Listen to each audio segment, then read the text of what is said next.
নমস্কার বন্ধুরা, দীপালিস কিচেনে আপনাদের সকলকে স্বাগত জানাচ্ছি। চলে এসেছি আজকে আবার একটি ভিডিও নিয়ে। কাঁচা ডিমের মধ্যে এইভাবে আলু গ্রেট করে দিয়ে খুবই সুস্বাদু একটি রেসিপি সকালের ব্রেকফাস্ট কিংবা বিকেলের টিফিনের জন্য বানিয়ে ফেলতে পারেন খুব সহজে। তো পুরো ভিডিওটি দেখার অনুরোধ করছি। আশা করছি রেসিপিটি আপনাদের ভালো লাগবে। তো রান্নাটি করব, তার জন্য একটি পাত্রে দুটি ডিম ভেঙে নিচ্ছি। তো আপনারা কিন্তু বেশি পরিমাণে বানালে ডিমের পরিমাণ কম বা বেশি করে নিতে পারেন। ডিম দুটো ভেঙে নিয়েছি। এবার একটি সেদ্ধ করে আলু গ্রেটারের সাহায্যে এইভাবে গ্রেট করে ডিমের মধ্যে দিয়ে দেব। আমি কিন্তু একটি আলু এখানে ব্যবহার করেছি। তো আলুটাকে দুই ভাগ করে নিয়ে তারপরে সিদ্ধ করেছি। তো এখানে আধখানা আলু গ্রেট করা হয়ে গেছে। এবার আরও আধখানা আলু গ্রেট করে নিলাম। এমনভাবে গ্রেট করে নিতে হবে, খেয়াল রাখতে হবে যাতে কোনো রকম আলুর গোটা না থেকে যায়।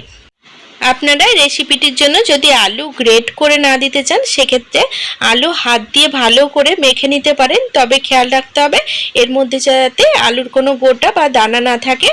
তো ডিম আর আলু ভালো করে মিশিয়ে নেব। তার আগে এখানে 2 টেবিল চামচ সুজি দিয়ে দিচ্ছি। এবার সমস্ত উপকরণ চামচের সাহায্যে বেশ ভালো করে মেখে নিতে হবে। তো বন্ধুরা, এই রেসিপিটি আপনারা সকালে ব্রেকফাস্টের জন্য বানাতে পারেন। সমস্ত উপকরণ এখানে মিশিয়ে নিয়েছি।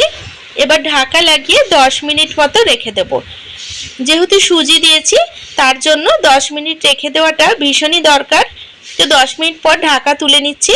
আর দেখতে পাচ্ছেন ব্যাটারটা একটু টাইট হয়ে এসেছে। তো 10 মিনিট রাখার কারণে সুজি একটু ফুলে গেছে বা নরম হয়ে গেছে, যার কারণে ব্যাটার টাইট হয়ে গেছে। এবার আমি এর মধ্যে জাস্ট অল্প একটু পরিমাণে জল দিলাম। জল দিয়ে সমস্ত উপকরণ খুব ভালোভাবে মিশিয়ে নিতে হবে। তো বন্ধুরা, এই রেসিপিটি যদি আপনাদের ভালো লাগে তাহলে অবশ্যই একটি লাইক করে দেওয়ার অনুরোধ করছি, কারণ আপনাদের একটি লাইক আমার কাছে ভীষণ মূল্যবান। এবার এই ব্যাটারের মধ্যে একটি পেঁয়াজ কুচি দিয়ে দিচ্ছি আর একটি ছোট গ্রেট করা গাজর দিয়ে দিলাম। স্বাদ মতো কাঁচা লঙ্কা দিয়ে দিচ্ছি, হাফ চামচ জিরে গুঁড়ো দিয়ে দিচ্ছি, আর এখানে হাফ চামচ কাশ্মীরি মির্চ পাউডার দিয়ে দিলাম, আর এখানে স্বাদ মতো লবণ দিয়ে দিচ্ছি, আর হাফ চামচ হলুদ দিয়ে দিচ্ছি।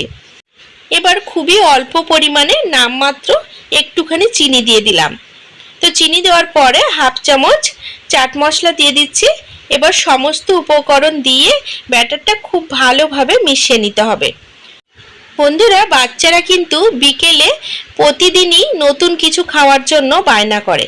সেক্ষেত্রে আপনারা ঝটপট যদি এই রেসিপিটি বানিয়ে বাচ্চাদের খাওয়ান, সেক্ষেত্রে বাচ্চারা কিন্তু ভীষণ খুশি হবে। তো সমস্ত উপকরণ মিশিয়ে নিয়েছি। দেখতে পাচ্ছেন ব্যাটারটা খুব বেশি ঘনও হয়নি আবার খুব বেশি পাতলাও হয়নি। তো ব্যাটার একদম রেডি হয়ে গেছে। এবার রান্নাটি করব, তার জন্য ওভেনের ওপর তাওয়া বসিয়ে দিয়েছি। এবার হাফ চামচ বাটার দিলাম। আমি এখানে বাটার দিয়ে রেসিপিটা বানিয়েছি, আপনারা চাইলে সাদা তেল দিয়েও বানাতে পারেন।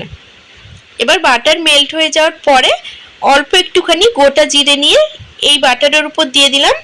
এবার যতক্ষণ না এর কালারটা চেঞ্জ হয়ে আসছে ততক্ষণ পর্যন্ত এটিকে হতে দেব। দেখতে পাচ্ছেন হালকা কালার চেঞ্জ হয়ে গেছে। তো এবার কিন্তু এটি রেডি। এখন আমি আগে থেকে তৈরি করে রাখা ব্যাটার এই তাওয়ার মধ্যে ঢেলে দিচ্ছি। এবার একটি চামচের সাহায্যে চারিদিকে ছড়িয়ে দেব আর একটি গোলাকার আকারে তৈরি করে নেব। বন্ধুরা, এই রেসিপিটি বানাতে যতটা কম টাইম লাগে, খেতেও কিন্তু ততটাই সুস্বাদু হয়। এই রেসিপিটি আপনাদের যদি ভালো লাগে তাহলে অবশ্যই আমার সাথে থাকবেন, আর আমার সাথে থাকার জন্য চ্যানেল সাবস্ক্রাইব করে বেল নোটিফিকেশনটা অবশ্যই অন করে রাখবেন। তাতে আমি আগামী দিনে যখনই নতুন ভিডিও আপলোড দেবো তার নোটিফিকেশন আপনারা সবার আগে পেয়ে যাবেন আর ভিডিওগুলো সবার আগে দেখতে পাবেন। তো এখানে আমি চারিদিকে ব্যাটার ছড়িয়ে দিয়েছি। এবার ঢাকা লাগিয়ে 5 মিনিট মতো একদম লো ফ্লেমে হতে দিয়েছি। তো 5 মিনিট পর ঢাকা তুলে নিলাম। দেখতে পাচ্ছেন এক পিঠ হয়ে গেছে। তো এবার কিন্তু আমি খুন্তির সাহায্যে এটা উল্টে দেব না, কারণ উল্টাতে গেলে ভেঙে যেতে পারে। সেক্ষেত্রে আমি এর উপরে একটি থালা দিয়ে এইভাবে উল্টে নেব।